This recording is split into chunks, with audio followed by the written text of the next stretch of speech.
lang. Dito natin mababase, Berta, kung sino yung pinakamaganda. Tingnan mo, yung mukha ni Budoy at mukha ni Badabada. Hoy, teka mo mukha dito.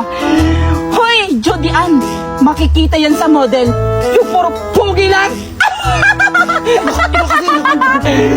Malalaman mo, tingnan mo, tindik, bisik, kapit, patalim. Sorry. Bawal yan. Hoy, alam mo ba, Jody Ann, tignan mo, may mga simbolong minimake up ko. Yung sa'yo, wala. Anong wala? Wait lang. Anong sabi mo, Berta? Walang simbolo to yung mukha nito. Etong pula, ito nagsisimbolo sa mga babaihan. At itong black, ito yung simbolo sa mga kapangitan. O diba? Etong blue, yan yung ano, blue high. Yan yung simbolo ng mukha niya sa pag-make up ko sa kanya. Wrong.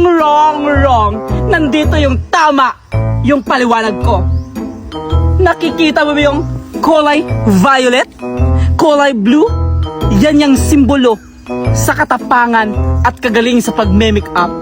Etong kulay puso, ito na sumisimbolo, galing to sa puso. Kaya magaling ako mag-make up. Etong lips,